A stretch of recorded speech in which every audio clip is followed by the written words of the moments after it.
is, yes, Jon Jones's next possible opponent. Let's talk about Jon Jones versus Tyson Fury in the UFC. What?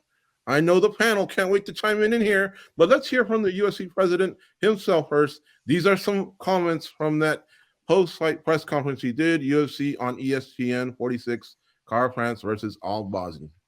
I like Tyson Fury. I have a great relationship with Tyson Fury. So there's this debate right now about the baddest man on the planet, right? And Jon Jones is the baddest man on the planet. There's no doubt about it. So when you talk about who the baddest man on the planet is, if two guys fought in a fight, who would win? If you want to discuss another possible baddest man on the planet, it would be Tyson Fury, okay, in a boxing arena. And we all know that if Jon Jones boxed Tyson Fury wins. All these boxing guys want to talk about this, and they want to keep it in the ring. I'm telling Tyson Fury, whom I respect very much, if you really want to find out who the baddest man on the planet is, I will make that fight. I will make Jon Jones versus Tyson Fury in the octagon. And, we'll figure out. We figured out how to pay Floyd. We'll figure out how to pay you too, Tyson. There is a lot there. Oh, boy. All right, Farah, we're going to go to you first. What did you think of this latest proposal to have Fury come to the octagon and fight Jones to settle who, in fact, is the baddest man on the planet? Am I surprised that Dana's making this proposition? No, because I think there are a few UFC fighters that are big enough stars to do this crossover. And now with Jon Jones back, becoming heavyweight champion, running through Cyril Gane the way he did, it's a perfect time to market him as the baddest man on the planet. Now, of course, Francis Ngannou just left the UFC, so it's understandable. And he's gunning for the Tyson Fury fight, but he's looking to box Tyson Fury more than he is looking to do MMA. Now, Tyson Fury said he's not interested in doing MMA. He's responding to Francis Ngannou about the boxing match. And then Dana just openly said that Tyson would beat Jon Jones in a boxing match. Not that obviously I disagree with that, but as a promoter, to hear him say that and him pushing towards the MMA fight, I don't know. I mean, it's not something that, considering that Jon Jones is known for being very well-rounded, but known for his grappling as well. Why would we want to see that fight? But am I surprised that Dana White has come out and said that? No, because now Francis just left the UFC. He's talking about fighting Tyson. Tyson has shown a little bit of interest in MMA in the past, but he just openly said he doesn't want to fight in a cage. So it goes back to what I said before. It's because Jon Jones right now is one of the biggest, not right now, has always been one of the biggest stars in the UFC. But the fact that he's back right now and a lot of attention's on him, it doesn't surprise me that he's trying to make this fight. But I don't know how I feel about it or if I even think it would happen. Fury was very clear. He said, I'm a cage fighter, mate, when he was responding to where this fight would take place. And he told Rogan, in the ring, let's do it. Mike, let's come to you. But I got to ask you a question. If you got a filing cabinet next to you, under G, where you got gimmick fights, wouldn't this fall under gimmick fights? And isn't that what the UFC doesn't do? Yeah, I mean, that's obviously a way to spin it. Of course, very contradictory to Dana White's comments that he made just a couple weeks ago, saying what you just referenced there. They don't do gimmick fights here. I mean, yeah, of course it is a gimmick fight in a way, but it's also if they could make it happen, that would be extraordinary, right? If you had Jon Jones versus Tyson Fury in a UFC fight, it's not like Tyson Fury is some bum or anything. Of course, we know what he's accomplished in the world of boxing. So that would be a huge mega event for the UFC. And I don't necessarily know if it would be a gimmick because there would be intrigue there, right? If if Tyson Fury could make something happen as far as getting Jon Jones on the feet, that would be obviously quite fascinating, but you'd have to suspect Jon Jones would be a gigantic favorite and would take him to the ground and demolish him very quickly. And if he lost that fight, it would probably be a bigger embarrassment to MMA than Ray Mercer knocking out Tim Sylvia in a matter of seconds years and years ago, if people remember that. But that was kind of an anomaly at that point. So I don't know. I mean, we'll get further into that, but I guess to answer your question, I'm torn on whether this would actually truly be a gimmick gimmick fight. I think it would be quite fascinating if it actually happened, but we'll talk more, I guess, now about whether it actually can. Yeah, and Danny, I don't want to speak on your behalf. I'm sure you rolled your eyes, and then I mean, how do you react to this, or was it just a big waste of time? I mean, there's so many aspects about this. First of all, like, we found a way to pay Floyd Mayweather. I'm pretty sure that was a McGregor Promotions, Mayweather Promotions, and Showtime. Yes, the pay-per-view was also available on UFC.tv or whatever, but it wasn't a UFC production. Showtime produced the docu-series leading up to the event. It wasn't UFC announcers. It wasn't in a UFC cage. It wasn't with UFC production. That was not a UFC event. Let's just be very clear about that. So I don't know where he gets his comments like, we found a way to pay Floyd. No, you were in along for the ride.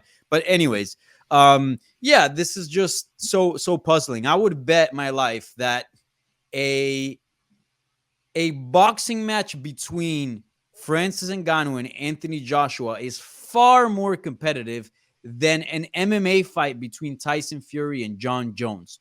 So when you say the whole thing where we don't make gimmick fights here, that might be the biggest gimmick fight of them all if we're talking about the heavyweights. So yeah, it's just kind of puzzling. But again, I see why the UFC and Dana White would want to make that fight. It would obviously do blockbuster numbers, and it would raise Jon Jones and UFC's profile, because there's no chance in hell that Tyson Fury would win that fight.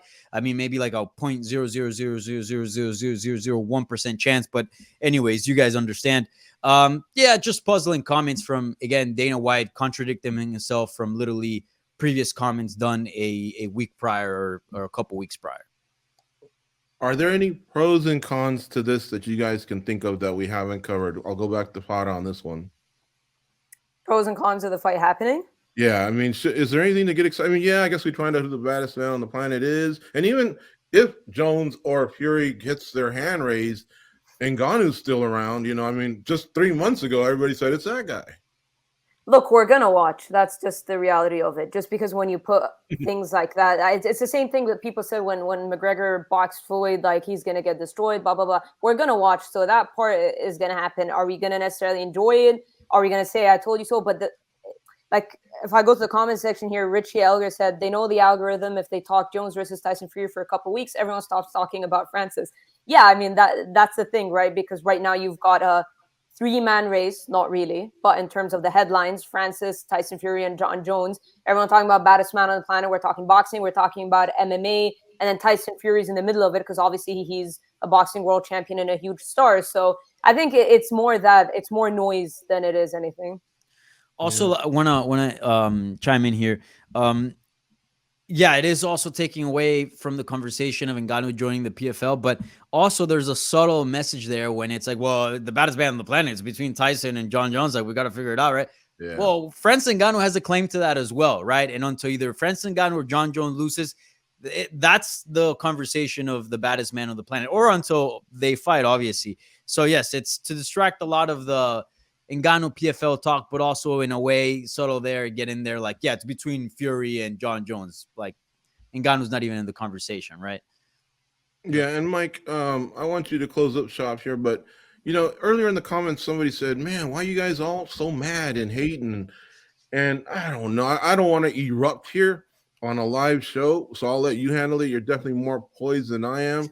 But I'm just thinking, isn't it easier for PFL, who Dana White says, I have no ill will towards them, who's on ESPN just like them, so now we don't have to hear, opposing television or anything like that. Wouldn't it just be easier to bring that guy over and do that co-promotion, since they're so interested in co-promotion, than possibly trying to work with boxing, who he said many times it's almost impossible to work with boxing. And I believe Bob Arum is an advisor to Tyson Fury, maybe not necessarily his promoter. It just seems to get really, really difficult, in my opinion, to even start to think about making that matchup. But you take it from here before I erupt.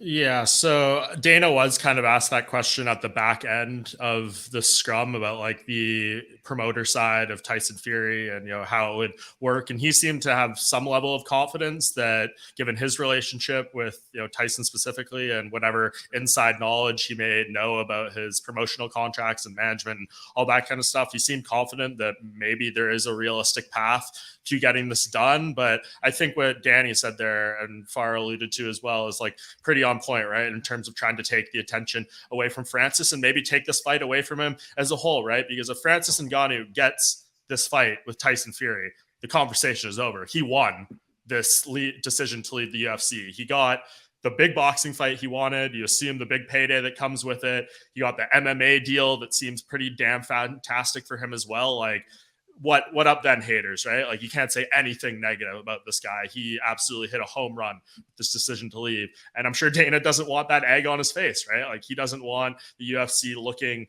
bad in this situation, which is understandable. So like, he's doing his job.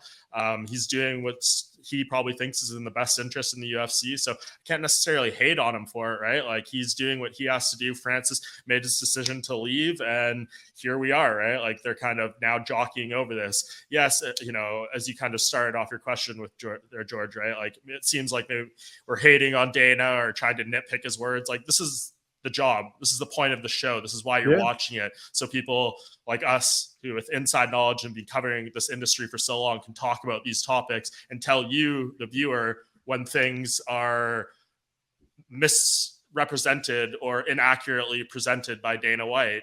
Like, he's going to go up there and he's going to say what he say, but not everything is coming from a complete point of truth or a complete point of honesty. So that's just the reality of the situation. It's not us hating. It's just us doing our job and, making the show come together the way it's supposed to be. So I don't really know what more to say about that. Like, we'll see if this is actually realistic and has legs to it. But when Dana came out and said that unprompted at the press conference, that was kind of the first feeling that hit my gut. It's like, maybe there is some real traction right now to Francis Ngannou versus Tyson Fury. Even today, I think Tyson Fury just like posted on his Instagram story a few hours ago, like, I would knock Francis Ngannou out after drinking 15 pints or something like that. And then Francis responded, if you're following the boxing world, it seems like Tyson Fury is maybe having a little difficulty locking down one of these fights against like Usyk or whoever it may be. So maybe this is the time for Francis to happen. Dana White sees this opportunity and he wants to cut in and try to insert Jon Jones into the conversation, make that fight happen for them. Will Tyson Fury even consider doing an MMA fight? Who knows? It would have to be a pretty damn big bag, I think. Something that's maybe well beyond the scope of our imagination. Then there's the other side of getting Jon Jones, his terms and his contract signed up for something of that magnitude. There's a lot of pieces here in motion, but you can bet your ass that Dana White didn't bring that up unprompted at the press conference for no reason. There's something going on here.